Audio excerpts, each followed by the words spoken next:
when the market's shifting up or the market's shifting down, either one of those, pricing is always tricky, and pricing is very specific to your home and your neighborhood. We always want to make sure that we're being very conscientious of that, and part of that is watching the market. When the market's going up and the prices are going faster than we can keep up with what's happening, on those, to some degree, it's figuring out where have things been selling most recently, and then possibly stepping it up just a little bit. Now, on the flip side of that, when we're in a market where the prices have been more flat and shifting the other direction in some cases, we have to be really careful about doing the best we can to price it correctly the first time. And then I'm watching the data immediately. I'm watching the showing volume. How many people are coming in and looking at your home?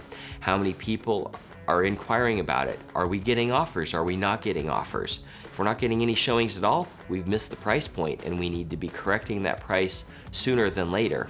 We don't want to wait a month or two to see what happens.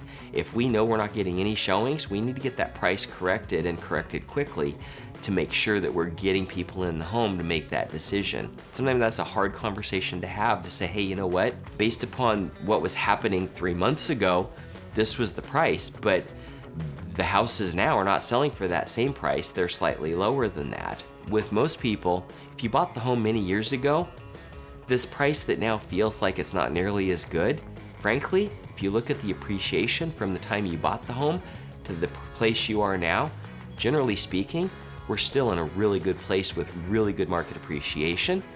It just doesn't feel quite as good as it might have if the price was just a little bit higher. So always keep that in mind when you're thinking about your price. 12 months ago would have been a great time to sell. Again, history is a great educator.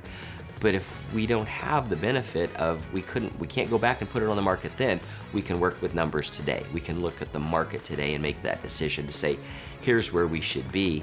And if it's not a time to sell that's correct for you, that's okay. But just be aware of that and look at the big picture to say, okay, I bought the house 10 years ago.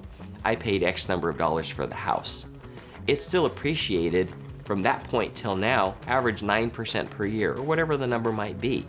And enjoy the fact that it has continued to appreciate as real estate does. And you can't hold on to that fictitious number that could have happened 6 months ago.